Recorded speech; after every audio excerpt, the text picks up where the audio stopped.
Bonjour amis bassistes débutants et bienvenue sur ma chaîne. Alors nous allons faire un tuto de shadé. Le morceau s'appelle Cherry Pie. Alors c'est un morceau que j'ai trouvé très intéressant à faire. Je vais vous expliquer pourquoi. Alors ce morceau a priori n'est pas accessible pour les débutants, mais on peut quand même en tirer pas mal de choses pour les débutants. On peut en tirer un travail en ralentissant certaines choses qui vont être utiles dans d'autres morceaux. Alors le problème de ce morceau, c'est pour moi en tout cas, ça a été surtout, tout est au début du morceau, parce qu'on commence uniquement avec le charlet de la batterie, hein, c'est ce qui fait comme ça, et on pose la basse dessus. Alors le problème c'est que ça va déjà à une certaine vitesse, on est presque à 100 BPM, et donc le charlet il va jouer en double croche, ça veut dire qu'il va faire 1, 2, 3, 4, 1, 2, 3, 4, 1, 2, 3, 4, à une vitesse qui est quand même assez rapide, donc ça va faire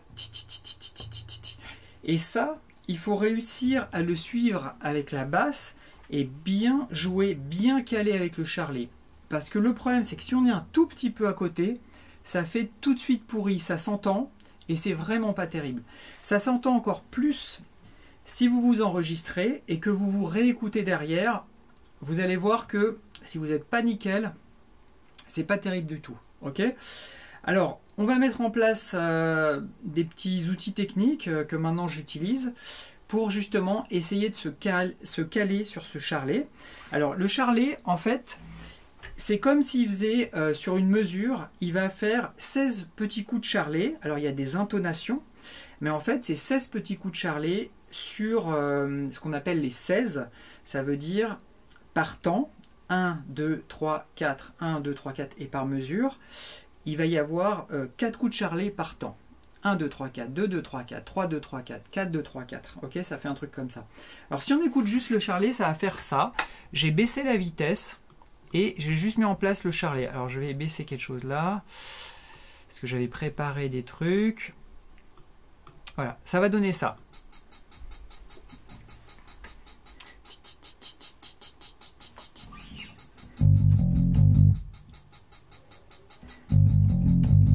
Ok, donc ça va faire un truc comme ça. Donc pour nous aider, déjà on va placer une batterie à 4 temps. Donc on va rajouter une caisse claire qu'il n'y a pas là dans le morceau au démarrage.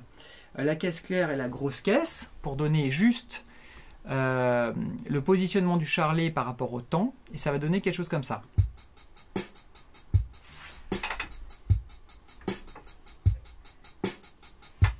D'accord? Voilà, là on se voit plus. Donc à chaque fois qu'on entend poum, shtack, entre chacun des poum, shtack, il y a 4 coups de charlet. D'accord, ça fait 1, 2, 3, 4, 1, 2, 3, 4, 1, 2, 3, 4, 1, 2, 3, 4, 1, 2, 3. Ok, donc là, on va vraiment démarrer sur le 1, d'accord, et pour chacun des petits coups de charlet, on va jouer 2 fois le sol avec le petit doigt. Donc troisième corde de la corde de mi, troisième case pardon de la corde de mi, première corde visuelle, et on va jouer ici avec le fa. Donc ça fait 2 coups de sol, 2 coups de fa et 2 coups de sol. Sauf qu'il faut vraiment les jouer nickel sur les charlets. Alors pour ça j'ai rajouté une aide rythmique qui correspond à un autre élément de la batterie et ça va donner ça.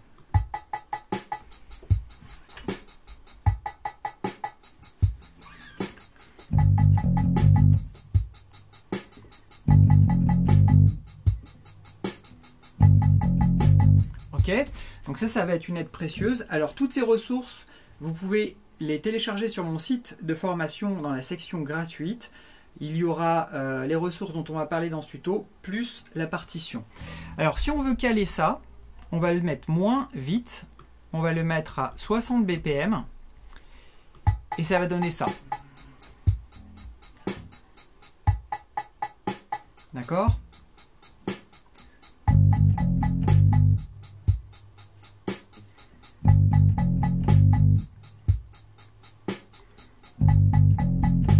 Parti un tout petit peu trop tôt.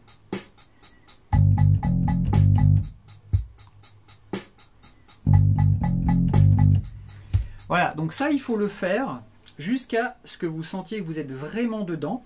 Et ce que vous pouvez faire aussi, c'est écouter simplement cette partie-là en imaginant les notes, comme ça.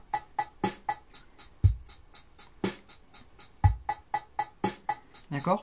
Ça va vous aider mentalement pour ensuite le passer sur les doigts.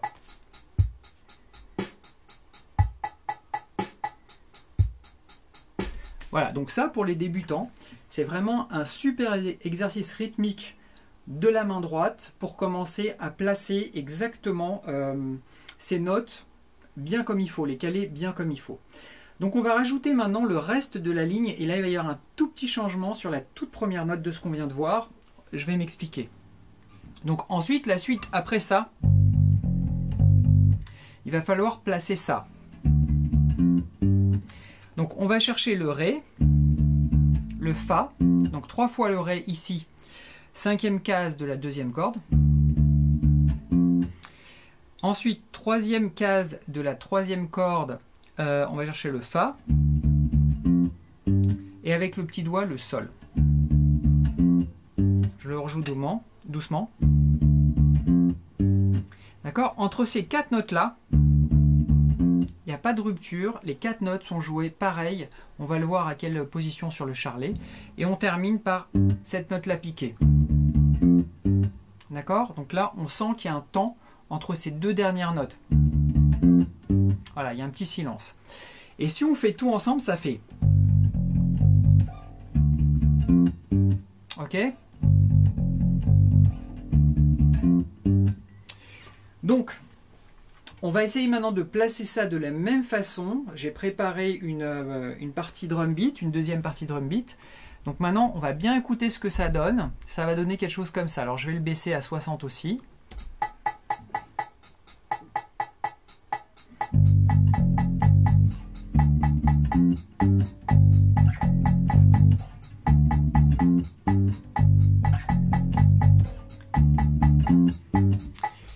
Alors là, il y a un petit changement. C'est-à-dire que tout à l'heure, on démarrait en faisant. D'accord? Mais en fait, la toute première note, elle tombait juste sur le temps, sur le 1 du temps. Mais en fait, quand la tourne continue, cette première note n'existe plus. En fait, ce qui va se passer, c'est qu'on va jouer... Voilà, quand on va jouer cette note-là, quand on va redémarrer au fond du temps de la mesure d'avant et on va laisser traîner la note. D'accord? Alors ça va être visible sur la partition et sur la rythmique drum beat. Donc on va laisser traîner la note et on va ensuite continuer à faire exactement ce qu'on faisait avant. C'est-à-dire... D'accord? Donc au lieu de faire... Ça va faire... Mais cette première note, voilà, qu'on laisse un petit peu traîner, elle est vraiment à la fin de la mesure précédente. Donc c'est ça qui est un petit peu délicat. Okay? Maintenant, si on écoute bien la rythmique, et que je vais poser la basse dessus,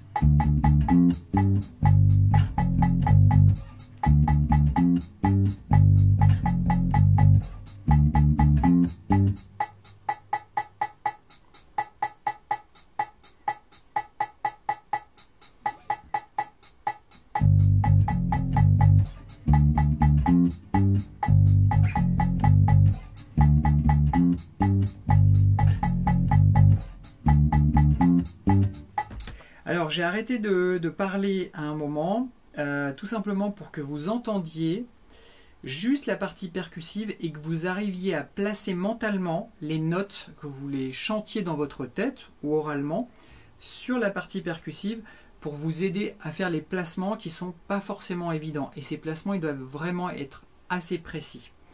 Ok? Donc là, en fait, on a vu surtout la première partie. Et il y a juste un petit truc que je voudrais rajouter au niveau technique. Quand on arrive ici, pardon, vous avez plusieurs solutions pour faire la reprise. Soit vous allez chercher le petit doigt et vous faites... Voilà, vous pouvez sauter directement. Soit vous pouvez le faire comme je l'ai fait moi dans le cover. J'ai posé l'index ou le majeur et je suis parti de là et je fais un saut pour aller chercher le Fa. Alors le saut que vous allez faire là, ce n'est pas un glissé, c'est pas...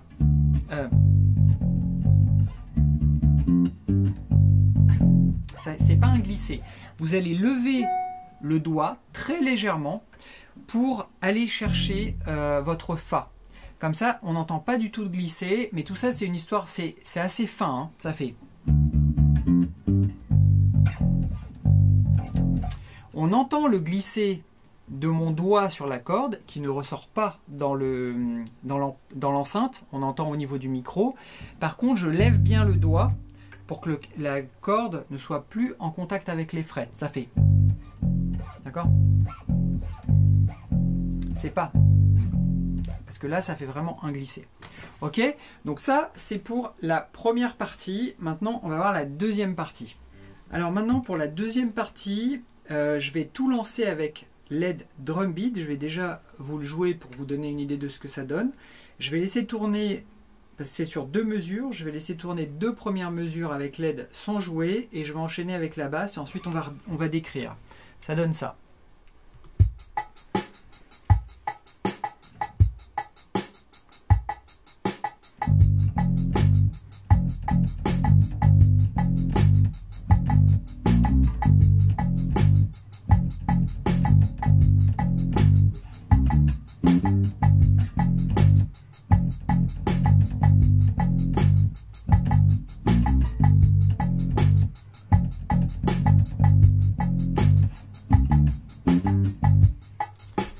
Ok? Alors, pour la cadence, vous l'aurez sur la partition et sur LED drum beat. Comme ça, vous saurez exactement où placer vos notes. En ce qui concerne les notes, on va partir pareil. Ça va être un jeu entre le Sol et le Fa. Donc, troisième case, première case, ça fait. Donc, ici, on fait. Il n'y a pas de rupture entre les notes, elles sont liées. Donc 1, 2, 3, d'accord? C'est juste un aller-retour. Et ensuite, on va jouer 3 fois en note piquée. Ça fait. Je recommence. Ok, et ensuite, on rejoue l'aller-retour du début. Donc si je recommence tout au début, ça fait.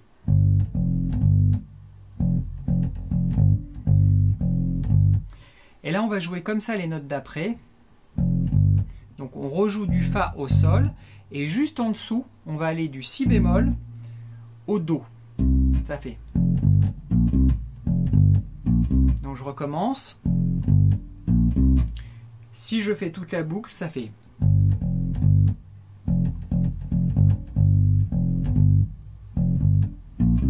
Et on repart.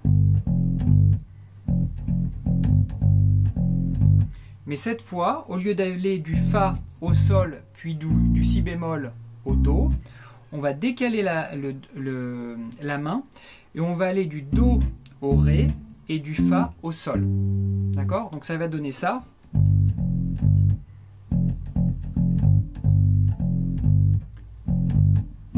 Je reviens. Et je décale. Et je repars.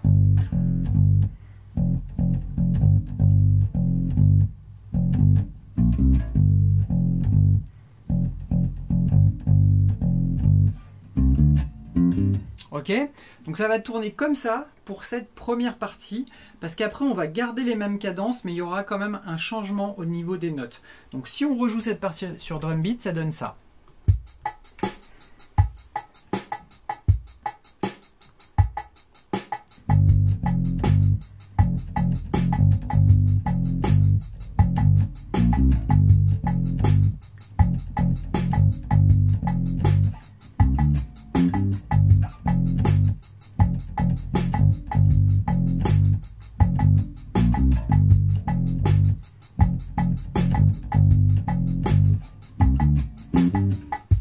Ok, alors on va voir tout de suite le changement qu'il va y avoir dans une partie plus loin. Le changement il va être comme ça, ça fait. Tant qu'on y est, on va garder cette partie, ça fait.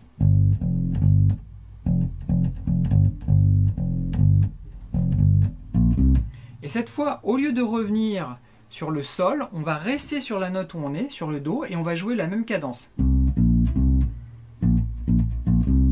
D'accord? Et ensuite, on va décaler la main pour faire la suite de la cadence. Alors, je rejoue doucement, ça fait...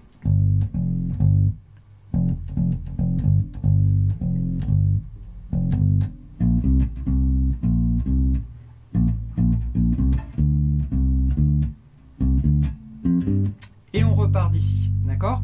Alors toutes ces notes, vous les avez sur la partition. Je ne vais pas trop insister là-dessus parce que la cadence, vous l'avez déjà chopée avec la partie qui est restée là juste avant. Là, c'est un décalage de notes, mais la cadence est exactement la même. Donc maintenant, on va passer sur la troisième partie. Et la troisième partie va faire comme ça. Alors, pour la troisième partie, on va écouter la cadence qui est sur une mesure et ensuite on va appliquer cette cadence à 4 notes. Donc ça va donner ça pour la cadence.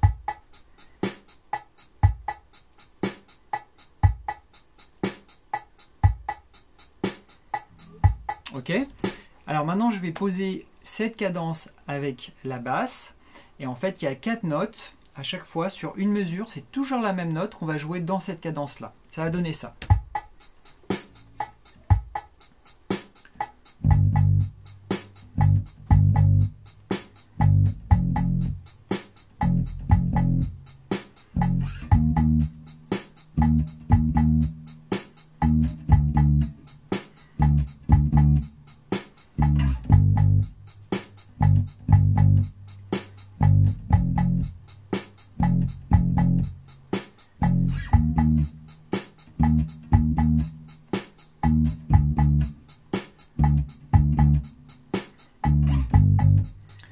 Ok, voilà.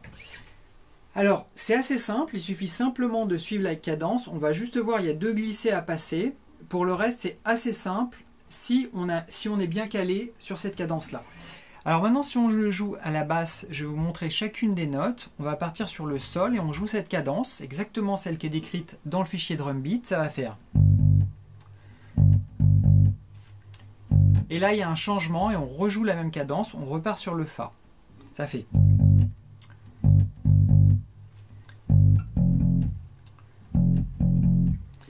Ensuite, on repart du Fa et on va aller chercher ici le Mi bémol. Donc, faut faire un glissé sur la corde de Mi et ensuite s'arrêter sur le Mi bémol.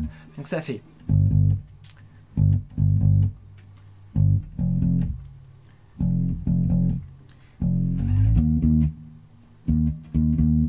Et ensuite, on va chercher le Ré juste avant. On joue la même cadence et ensuite on va revenir sur le Sol et on aura bouclé la boucle. Donc si je joue le tout, ça va donner ça.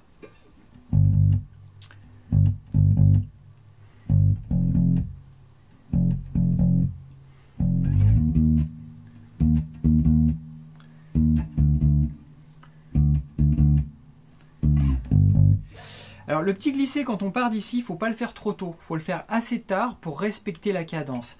Alors tout à l'heure, j'ai traîné un petit peu sur le Mi pour que vous entendiez le glisser en fait, mais il faut vraiment le garder dans la même cadence. Alors si je le rejoue sur le fichier Drumbeat, il faut réussir à entendre les notes sur les percussions que j'ai mis pour vous aider.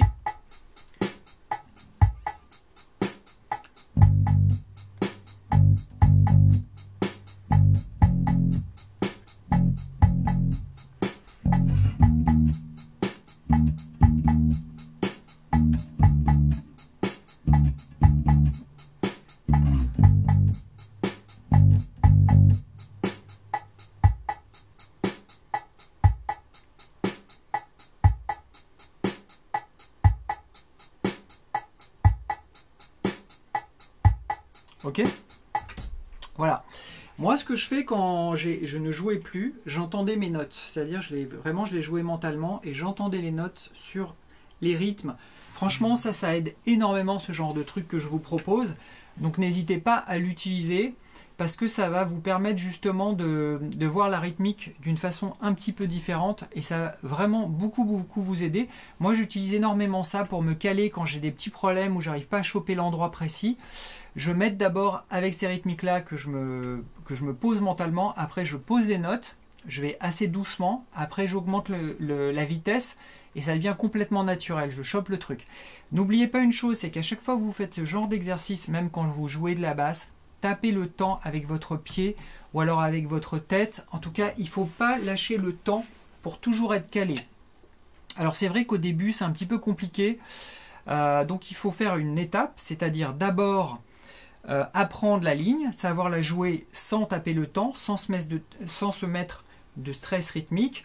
Ensuite vous rajoutez le temps, donc ça va vous faire, vous allez reculer un petit peu en niveau parce que vous n'allez pas réussir à vous recaler forcément tout de suite. Une fois que vous arrivez à assembler tout ça, vous pouvez commencer à jouer avec le vrai stress rythmique, c'est-à-dire vraiment un rythme drum beat par exemple, ou une batterie si vous avez. Et quand vous avez tout ça, vous arrivez à battre le temps, à jouer en même temps, même si les notes sont un peu décalées comme ça, et bien au fur et à mesure de votre progression, ça va devenir de plus en plus naturel. En ce qui me concerne, je n'arrive plus à jouer sans taper le temps correctement, et je place toutes mes notes, c'est-à-dire que mon temps est toujours placé. Et quelles que soient mes notes, j'ai aucun souci avec ça. Même si c'est décalé, si c'est vraiment au fond du temps ou n'importe quoi, il n'y a aucun souci.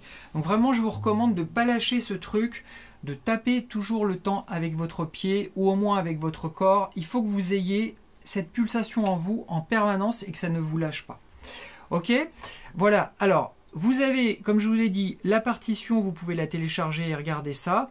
Comme ça, vous verrez toutes les passes de transition. Là, vous avez tout le principal. Pour le reste, il suffit d'écouter le morceau et de ensuite placer les notes dessus. Et ça devrait aller tout seul pour ceux qui ont le niveau et la dextérité pour le jouer. Pour les autres, les plus débutants, contentez-vous pour l'instant d'essayer de passer avec les fichiers drum beat ce que je vous ai proposé. C'est un travail technique que vous allez beaucoup utiliser sur d'autres morceaux. De toute façon, ça va vous aider, c'est certain, parce que ce sont des calages rythmiques qui sont assez répandus. Donc vous allez trouver ça comme le passage de cette note à cette note-là. C'est quelque chose qui est hyper courant quand on travaille comme ça avec une tonique et ce qu'on appelle la septième dans la gamme. Donc vous allez très facilement, très souvent avoir ce genre de choses. Voilà les amis, et écoutez, j'espère que ce tuto vous aura aidé et surtout les petits trucs qui vont aller avec. Un pouce, ça fait toujours plaisir. N'oubliez pas de vous abonner et d'activer la petite cloche. Et à bientôt les amis pour un nouveau morceau. Bye.